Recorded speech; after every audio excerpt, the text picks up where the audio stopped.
Las catástrofes han golpeado a la Tierra desde su nacimiento y exterminado al 99% de las especies. Pero sin esos terribles desastres, nosotros no existiríamos. Hace 65 millones de años, un asteroide del tamaño del Everest se estrelló contra la Tierra a 60 veces la velocidad del sonido, desencadenando una de las mayores extinciones masivas que ha sufrido el planeta y la desaparición de los dinosaurios. Esta es la historia de aquel gran impacto.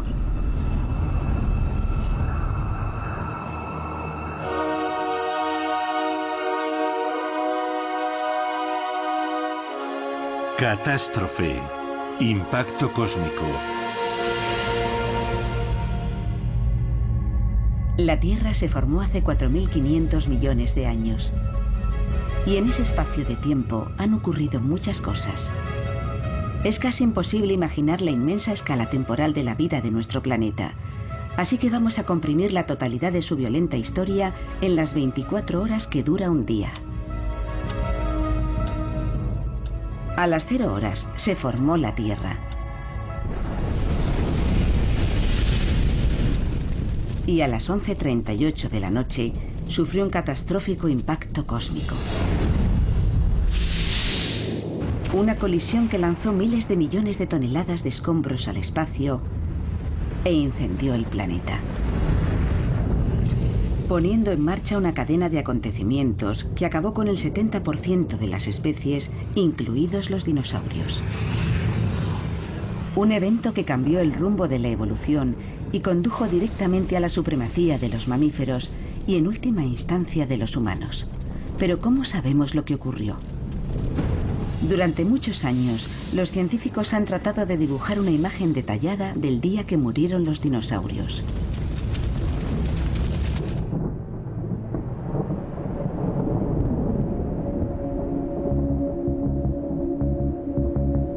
Este es el valle del río Red Deer en Canadá. Aquí, el paleontólogo Phil Currie busca restos de uno de los capítulos más violentos de la historia de la Tierra: la última gran extinción masiva. Currie busca fósiles de los últimos dinosaurios enterrados entre las rocas. Lo maravilloso de este valle es que vayas donde vayas, siempre encuentras huesos en abundancia. En tan solo 10 minutos he encontrado garras e incluso dientes enteros. En el río Red Deer hay 10 millones de años de historia de los dinosaurios. Y en cada nivel encuentras especies diferentes.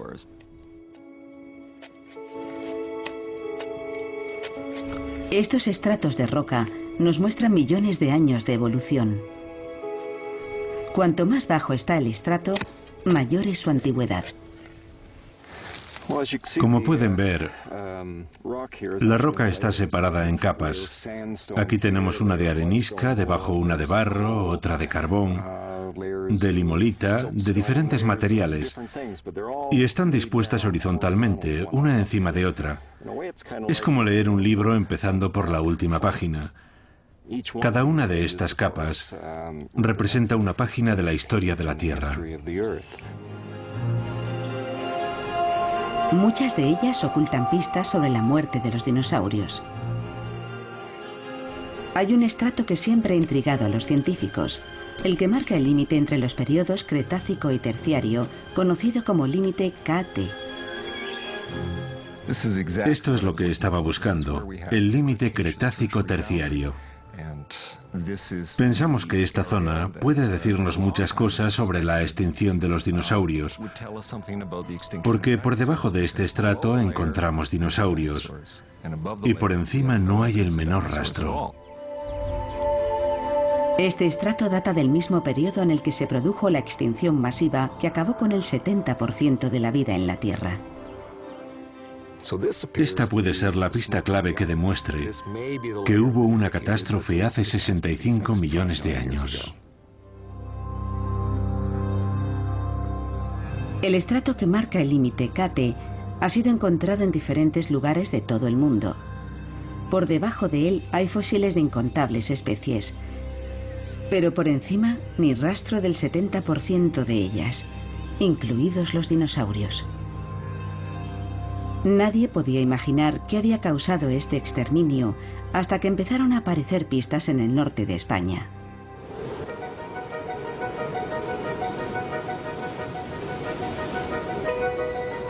Estamos en Zumaya, en la provincia de Guipúzcoa.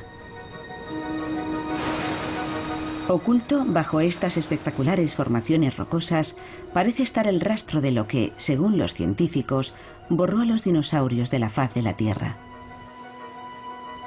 Hace casi 30 años, el biólogo Jan Smith llegó a estos mismos acantilados. Estaba investigando la desaparición de los dinosaurios y fue uno de los primeros en pensar que el límite KT podía tener la respuesta. Empecé a analizar la composición química de las rocas más cercanas al límite KT. Tenía que haber algo en ellas que explicara las causas de la extinción. Lo que descubrió asombró a la comunidad científica. Las muestras contenían algo muy poco común: iridio. Este metal es difícil de encontrar en la corteza terrestre. La mayor parte del iridio yace enterrado a más de 6.000 kilómetros en el núcleo de la Tierra. Pero sí se encuentra en meteoritos y asteroides. Una gran cantidad de iridio siempre indica un origen extraterrestre. Tiene que venir del espacio, no de la superficie de la Tierra. Solo había una conclusión posible. Un objeto de dimensiones colosales se había estrellado contra la Tierra.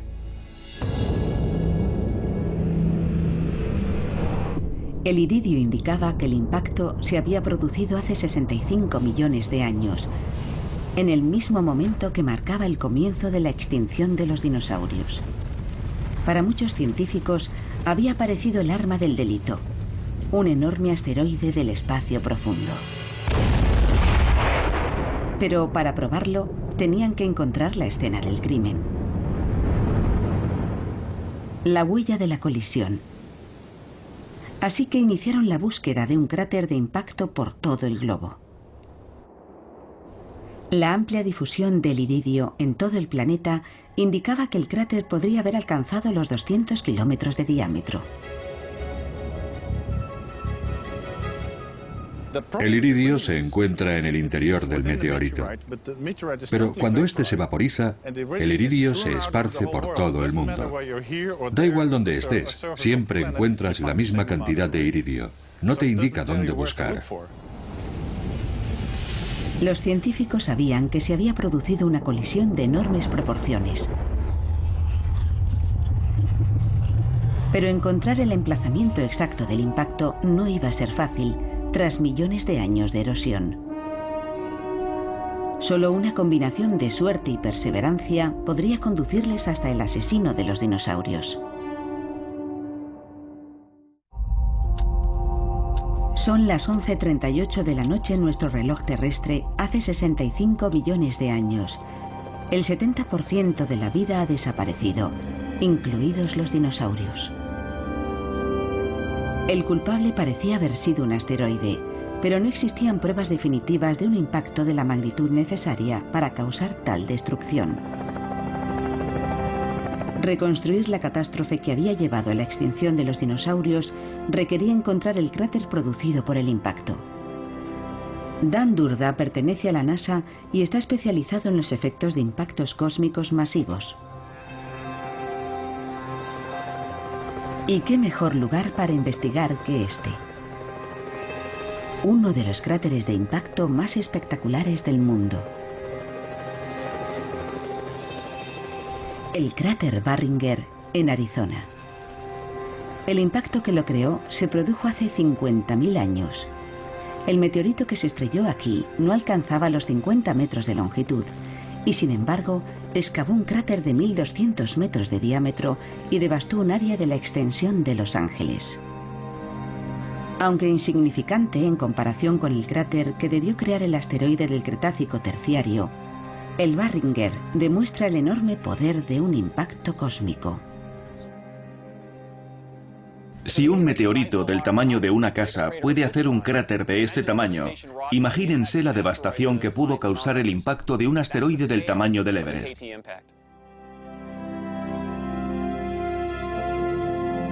El cráter Barringer es una pista clave en la búsqueda del gran impacto. En sus paredes está enterrada la prueba de cómo los impactos cósmicos transforman la piedra. Este enorme impacto liberó una energía de entre 1 y 10 megatones, es decir, similar a la de las mayores bombas nucleares. Aquel inmenso impacto pulverizó millones de toneladas de piedra, abrió el desierto como los pétalos de una flor inmensa y desprendió enormes bloques de roca del tamaño de casas pequeñas, lanzándolos a kilómetros y kilómetros en todas direcciones.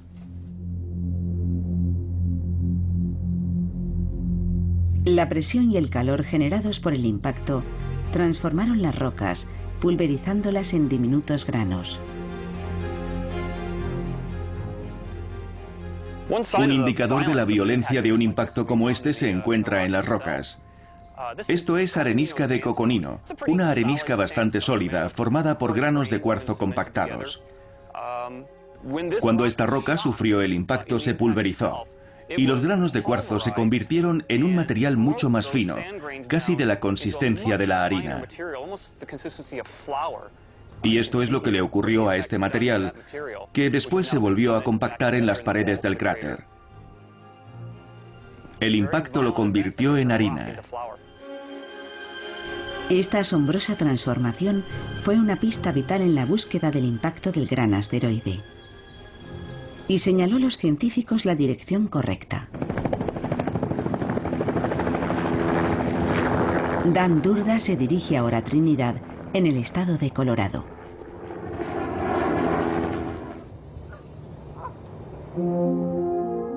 Aquí analizará minerales extraídos del estrato del límite KT. La capa contiene pequeños cristales, similares a los del cráter Barringer, del tamaño de granos de sal. Son de cuarzo, pero si han despertado su interés, es porque algo los pulverizó. En el estrato del límite KT aparece esta fina capa blanca, y en ella encontramos restos no solo de iridio, que es el indicador original de que aquí hay algo extraño, algo extraterrestre. También encontramos cuarzo chocado. El cuarzo chocado se forma cuando el cuarzo es pulverizado por una fuerza extraordinaria a velocidades de miles de kilómetros por hora.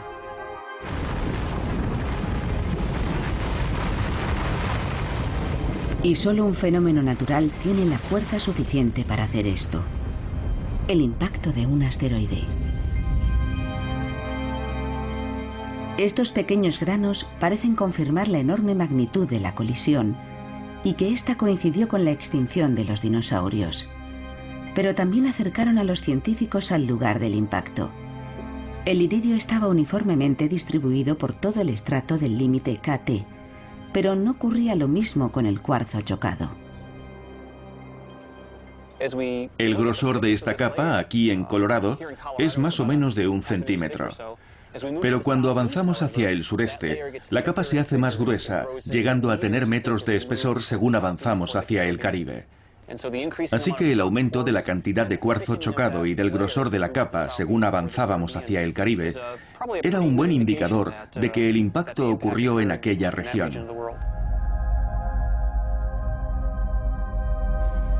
El cuarzo chocado señalaba algún lugar del Caribe como punto probable del impacto, pero los científicos no conseguían encontrar el cráter. Entonces tuvieron un golpe de suerte.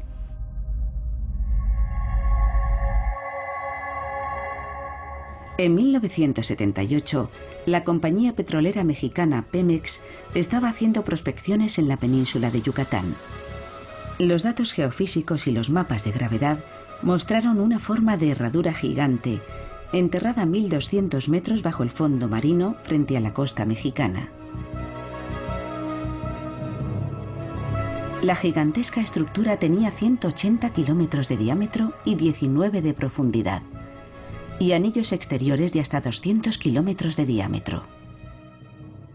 Tenía círculos concéntricos, como si fuera una diana. Los anillos definen el tamaño de un cráter, y el más grande tenía unos 200 kilómetros.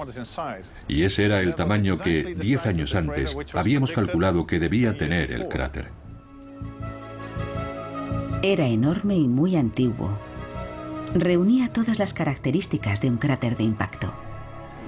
En las muestras tomadas durante las perforaciones encontramos cuarzo chocado y un alto contenido de iridio.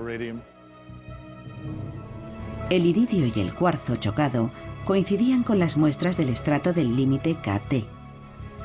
Los científicos estaban convencidos de que habían encontrado lo que buscaban. Pero para estar seguros, querían encontrar pruebas físicas en la superficie. Y lo consiguieron en México, en el interior de una fosa maya de sacrificios humanos.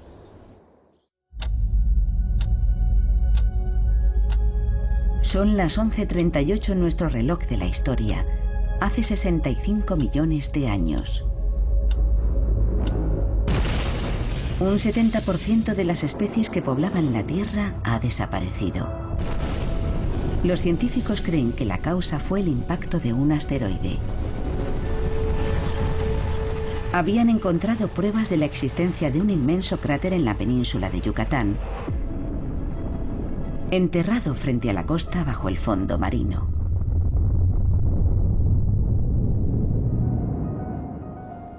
Pero para confirmar que era este el lugar del impacto, necesitaban hallar pruebas físicas en la superficie. Chichén Itzá, México. Hace 1000 años, los mayas adoraban aquí a sus dioses. Pero la tierra sobre la que construyeron sus templos fue modelada por un gran evento 65 millones de años antes. La zona es famosa por sus templos mayas y también por sus cenotes.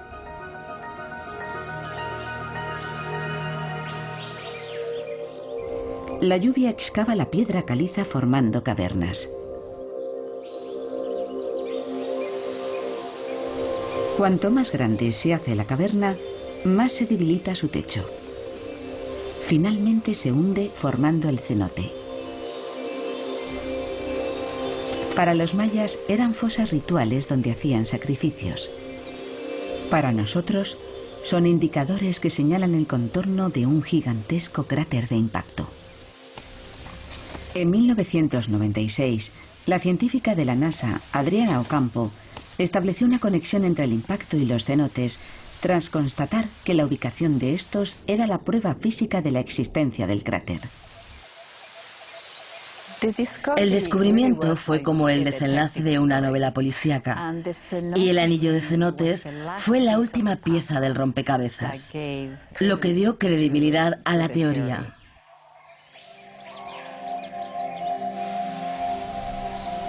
Los cenotes suelen formarse siguiendo líneas de debilidad en el lecho de roca. Pero Ocampo observó que en Yucatán los cenotes no seguían fallas naturales. Tal vez estas habían sido provocadas por un impacto. Adriana estudió con detenimiento imágenes por satélite de la península de Yucatán y las comparó con los mapas de la compañía petrolífera. Los cenotes estaban dispuestos en un anillo semicircular que coincidía exactamente con el contorno del cráter. Estamos en el borde del cráter de impacto del Cretácico Terciario. Este cenote, junto a otros cientos de cenotes, forma parte del semicírculo que constituye la prueba de superficie del cráter de impacto del Cretácico Terciario. Si estuviéramos en un satélite observando la Tierra, podríamos ver el anillo de cenotes. Este semicírculo confirmaba el inmenso tamaño del cráter. Solo las imágenes captadas por un satélite nos permiten apreciar sus auténticas dimensiones. Es uno de los mayores cráteres de impacto de nuestro planeta. La alineación de los cenotes era la pista definitiva en la búsqueda del cráter. Los científicos tenían por fin la localización exacta del impacto. Ahora podían empezar a hacer una reconstrucción del momento fatídico en que llegó el asteroide hace 65 millones de años. Una roca gigantesca cruzaba el sistema solar a 70.000 kilómetros por hora.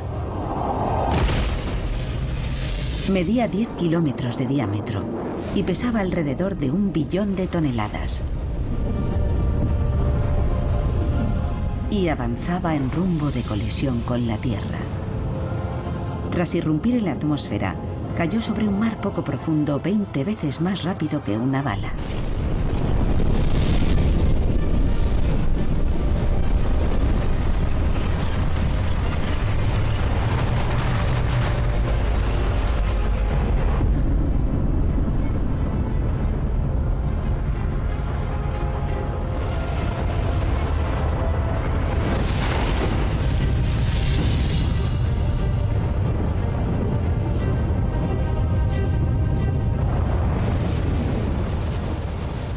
El impacto liberó 6 millones de veces más energía que la erupción del monte Santa Elena en 1980.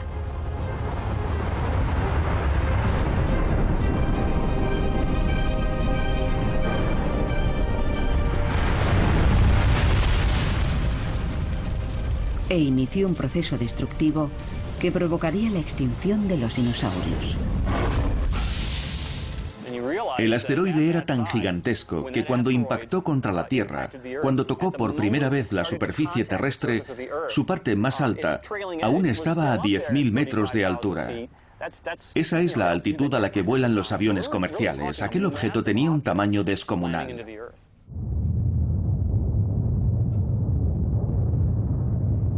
En la historia de la Tierra, solo ha habido un impacto mayor. La colisión con el protoplaneta Theia, 4.300 millones de años antes. Una colisión que fue el origen de nuestra Luna.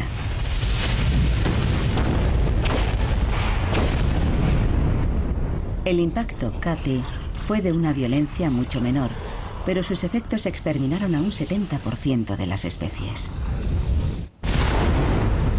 La pluma inicial de gases y escombros ardientes incineró prácticamente todo en un radio de 1.600 kilómetros. Ninguna forma de vida pudo sobrevivir. Debió ser el infierno en la Tierra. El punto de contacto de aquella montaña de piedra tuvo que empezar a arder con un resplandor semejante al de la superficie del Sol.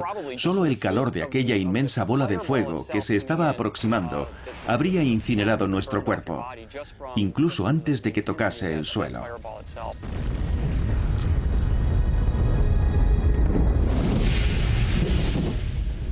Los científicos han recreado el día de la hecatombe en un laboratorio.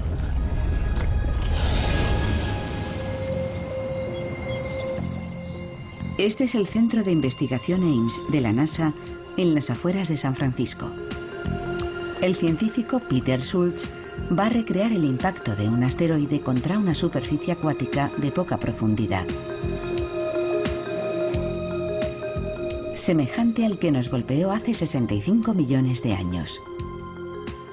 Una cubierta de arena representará a la Tierra y una pequeña capa de agua hará las veces del antiguo mar. Estamos intentando recrear un océano poco profundo, cubriendo la Tierra con una capa de agua superficial para simular el impacto ocurrido en Yucatán hace 65 millones de años. Para simular el impacto, utilizará el cañón vertical Ames, capaz de disparar un proyectil a casi 30.000 kilómetros por hora. Nuestra intención es estudiar cómo llega y estalla al producirse el impacto. Será interesante.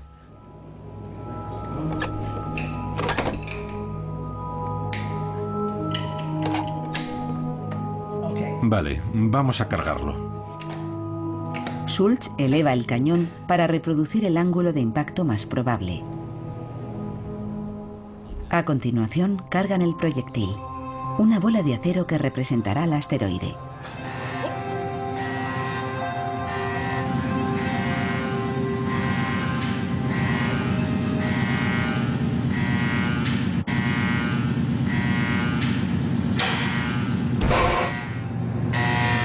Fantástico.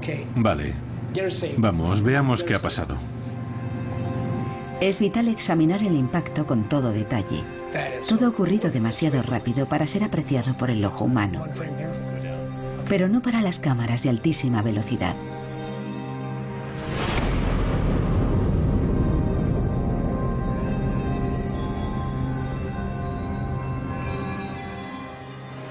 Es simplemente extraordinario. Míralo.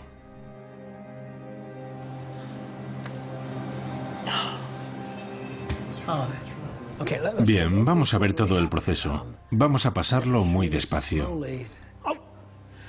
Rebobinamos y ahí está, es maravilloso. ¡Boom! Ha venido desde esta dirección. Esto es vapor que se expande y calienta la atmósfera hasta casi hacerla arder.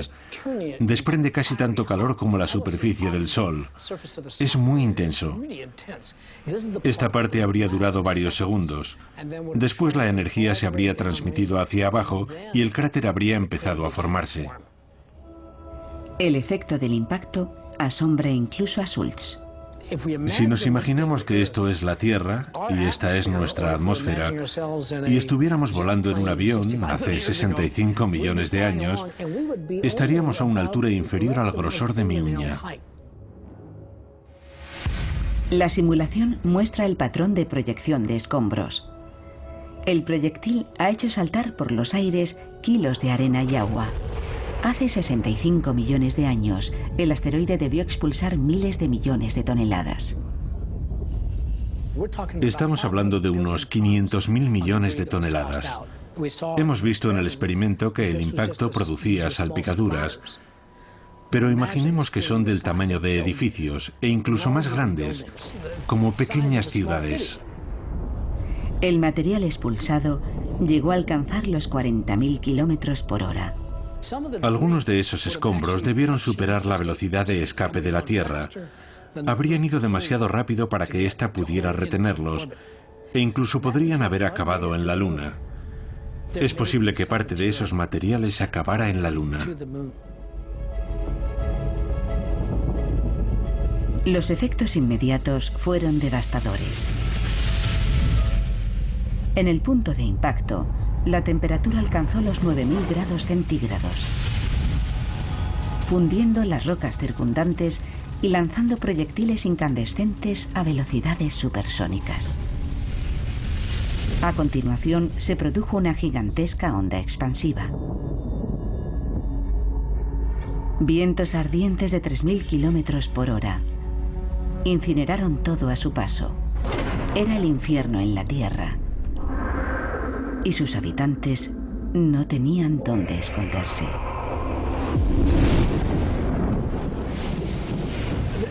Fue mucho peor que una película de terror o que nuestra peor pesadilla. Es muy difícil contener la imaginación cuando pensamos en algo de esta magnitud.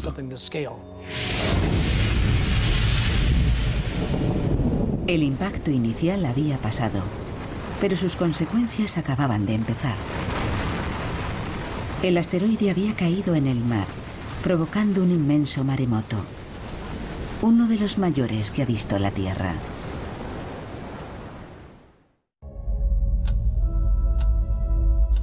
Hace 65 millones de años,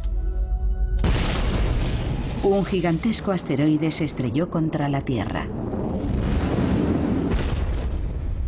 El impacto provocó una onda expansiva de aire abrasador que redujo a cenizas todo cuanto encontró a su paso.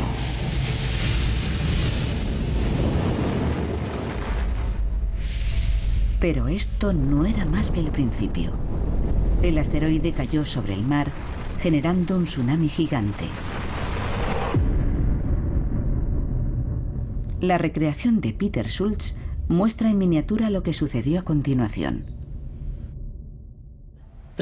La onda expansiva del impacto desplaza una gran cantidad de agua y crea una gigantesca ola que es el principio de un tsunami. Un tsunami que habría avanzado a toda velocidad por el Golfo de México y se habría estrellado contra las costas de Alabama, Georgia, toda la región y todo el oeste de México.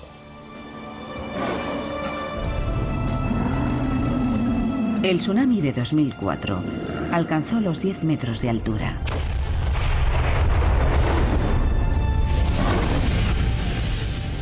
El de hace 65 millones de años debió ser 10 veces más alto y miles de veces más destructivo.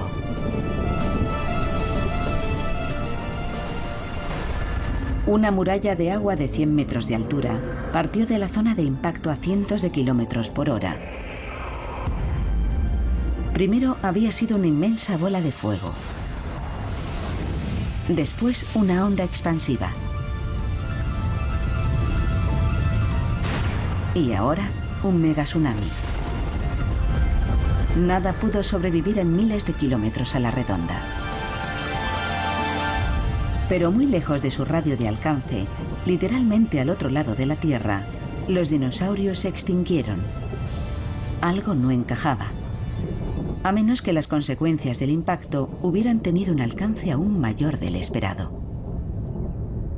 Dan Durga, en Colorado, ha desenterrado una pista microscópica que podría explicar cómo el impacto desencadenó una catástrofe global.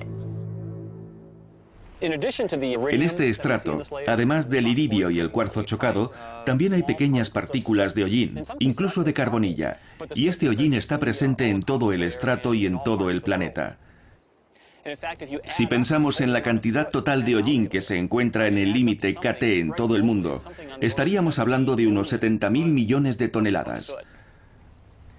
Lo que equivaldría a decir que toda la vegetación de la Tierra se incendió a la vez. Esta capa de hollín que se encuentra en el límite KT en todo el mundo solo puede significar una cosa: un infierno global. Pero ¿cómo puede incendiarse todo un planeta?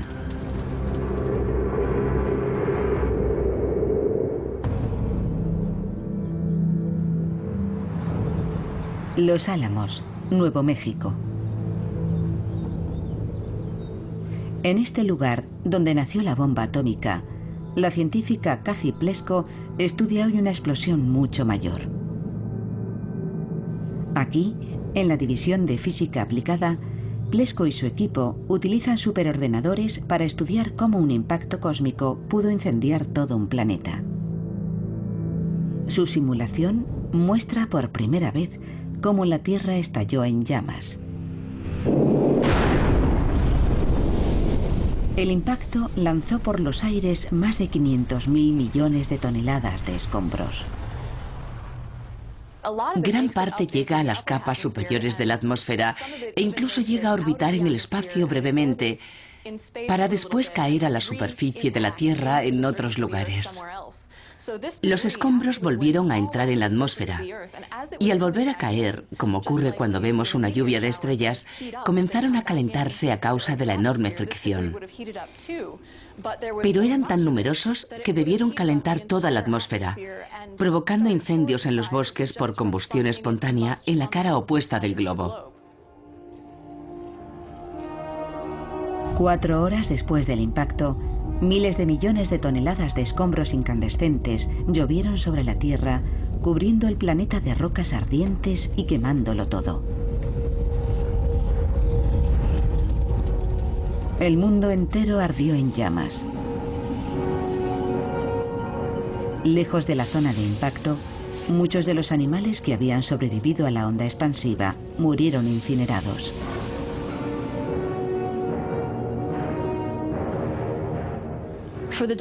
Los dinosaurios no habrían podido subsistir en ningún lugar de la Tierra. Sobrevivir en cualquier punto del planeta, incluso en la Antártida o en Siberia, habría sido realmente difícil. Fue un día fatídico para ellos.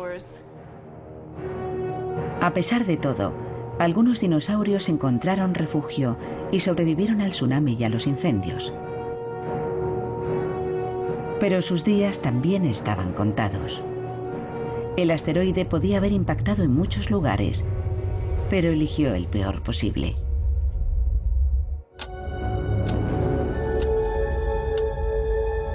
Son las 11:38 en el reloj de la historia. Hace 65 millones de años, un asteroide gigante se estrelló en el mar frente a la costa de México. El impacto, el tsunami y los incendios globales que lo siguieron aniquilaron a casi todas las especies del planeta.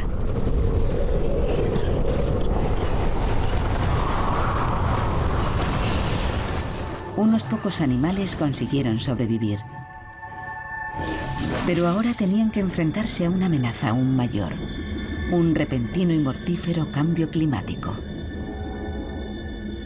El impacto lanzó a la atmósfera una gran cantidad de cenizas, escombros y polvo, creando una densa capa que bloqueó la luz del sol entre 2 y 6 meses. No se podía ver nada. Durante 6 meses no podrías haberte visto la mano delante de la cara. Visto desde la Luna, aquello habría parecido la más terrorífica película de ciencia ficción. La Tierra ya no parecería el planeta azul, más bien parecería el planeta gris.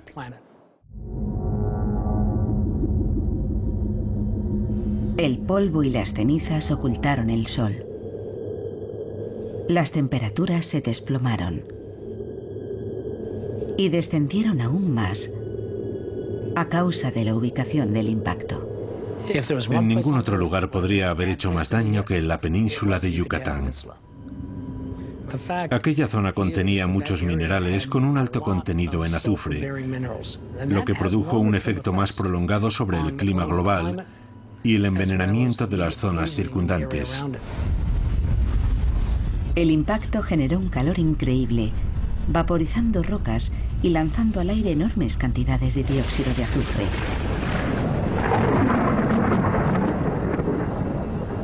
El gas se mezcló en la atmósfera con vapor de agua, formando diminutas gotas de ácido sulfúrico, lo que provocó un nuevo desastre.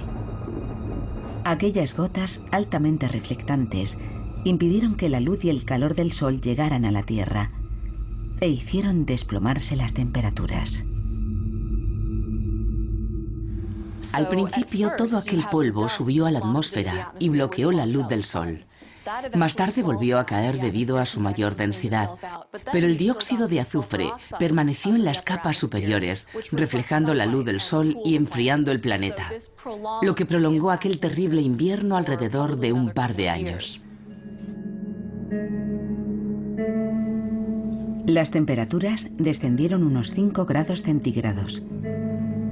Los bosques destruidos por los incendios empezaron a regenerarse. Finalmente, el dióxido de azufre cayó a la Tierra y las temperaturas volvieron a la normalidad. Pero no sin pagar un alto precio. El dióxido de azufre retornó en forma de lluvia ácida. Tras un invierno de 6 meses sin ver la luz, por fin el sol volvió a aparecer. Las pobres plantas debieron pensar: por fin podremos germinar y crecer. Y entonces cayó el dióxido de azufre en forma de lluvia ácida, quemando todas las hojas. La cadena alimenticia se rompió. Los pocos animales que habían sobrevivido al impacto, el tsunami, los incendios y el desplome de las temperaturas empezaron a morir de hambre. Y las consecuencias del impacto siguieron manifestándose. El enfriamiento global dio paso al calentamiento global.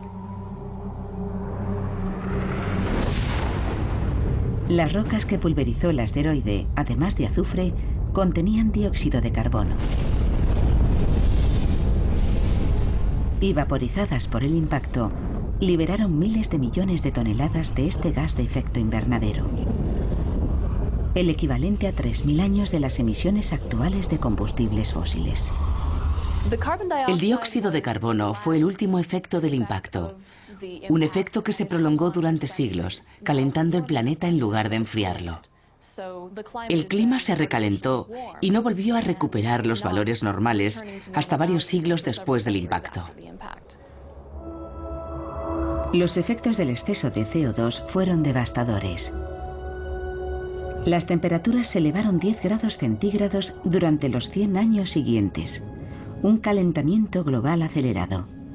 El ecosistema sufrió daños a una escala que ni siquiera hoy podríamos imaginar. Y no fue tan solo un mal verano. Fueron cientos de años devastadores. Las temperaturas se dispararon. Y gran parte de la superficie terrestre se convirtió en un desierto abrasador. La vegetación murió. Los dinosaurios herbívoros murieron de hambre. Los carnívoros, sin presas de las que alimentarse, también murieron. Después de 150 millones de años de supremacía, su reinado había llegado a su fin. Estaban condenados.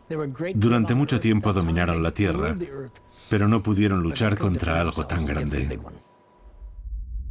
Ahora nosotros somos la especie dominante del planeta.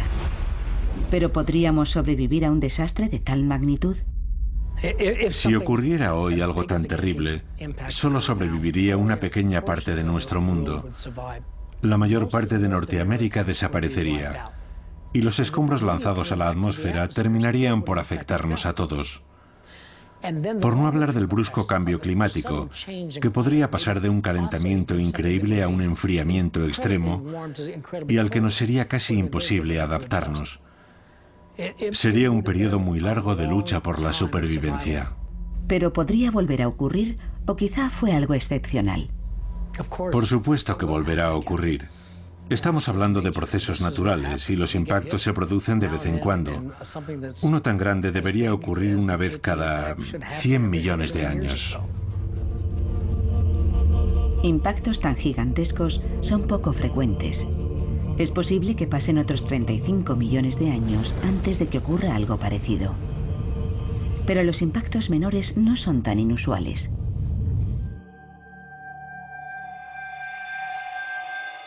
Hace 50.000 años, un meteorito de apenas 50 metros creó el cráter Barringer, devastando un área de la extensión de Los Ángeles. Y en 1908, el bólido de Tunguska destruyó un área de más de 2.000 kilómetros cuadrados. Aproximadamente cada 100 años se produce un impacto como este, así que el próximo no debería tardar mucho.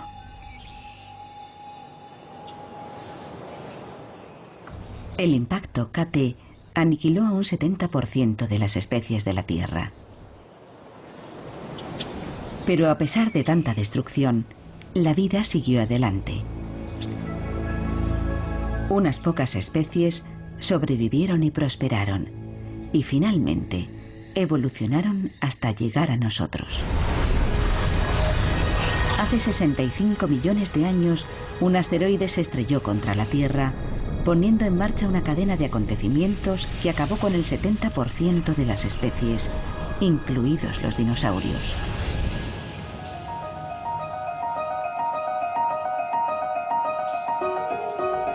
Pero la desaparición de los dinosaurios permitió a un nuevo animal, el mamífero, ocupar el centro del escenario. Estas criaturas extremadamente adaptables eran muy pequeñas, pero acabaron dominando el planeta. Y de una de sus ramas surgiría el ser humano. La extinción de los dinosaurios despejó el camino, dejó vacío ese nicho ecológico y brindó a los mamíferos la oportunidad de ocupar una posición dominante, abriendo la puerta a la evolución humana. Nosotros estamos aquí porque ellos desaparecieron. Pero ¿cómo pudieron sobrevivir aquellos mamíferos primitivos cuando la mayoría de las especies no lo consiguió? La respuesta se encuentra en Golden, Colorado. Jaylin Everly busca restos de nuestros antepasados y en un estrato justo por encima del límite KT ha encontrado fósiles de animales que sobrevivieron al impacto, a la bola de fuego y al cambio climático extremo. Estos mamíferos del tamaño de roedores no parecen los herederos de la corona de los dinosaurios, pero las cualidades que los habían mantenido en la base de la pirámide alimentaria terminaron llevándolos a la cúspide, empezando por su pequeño tamaño. Si comparamos el impacto del meteorito KT con una posible catástrofe actual, como una guerra nuclear, los organismos que probablemente sobrevivirían serían los más pequeños, los que pudieran huir de la superficie excavando madrigueras o viviendo bajo tierra. Sus probabilidades de supervivencia serían mucho mayores que las de cualquier otro animal, incluidos los dinosaurios. Y estos supervivientes subterráneos tenían otra baza a su favor. Eran omnívoros. Podían comer casi cualquier cosa. Los mamíferos que hemos encontrado justo después del impacto, como este que tengo aquí, un gobiconodón, eran animales que comían una gran variedad de cosas. Para un mamífero que viviera después del límite KT, esta cualidad debió resultar muy útil, porque no habría una gran abundancia de comida. Para aquellos animales muy especializados, probablemente el límite KT significó su desaparición. Otra característica especial fue un elemento clave para su supervivencia. A diferencia de los dinosaurios, no tenían a sus crías en la superficie ni las criaban en terreno abierto donde abundaban los depredadores. Los dinosaurios ponían huevos y sus crías salían del cascarón en el exterior. Los mamíferos primitivos, por el contrario, nacían en madrigueras y las crías crecían en su interior protegidas por su madre. Eso representó una gran ventaja, porque esas crías tuvieron mucha más protección frente al entorno, a los elementos y a los depredadores y carroñeros. Unos cuantos animales ovíparos sobrevivieron. Algunos eran dinosaurios voladores que anidaban en árboles. A partir de ellos evolucionaron las aves. También sobrevivieron los reptiles primitivos, como los cocodrilos, que enterraban sus huevos bajo tierra. Junto con los mamíferos, estos supervivientes prosperaron. Fueron los débiles, los que se escondían en madrigueras, y los carroñeros, los que heredaron la tierra, y de ellos surgimos nosotros. Es extraordinario que en parte debamos nuestra existencia a un impacto catastrófico que convirtió nuestro planeta en una bola de fuego y desató un mortífero caos global. Pero si no hubiera ocurrido, nosotros no estaríamos aquí.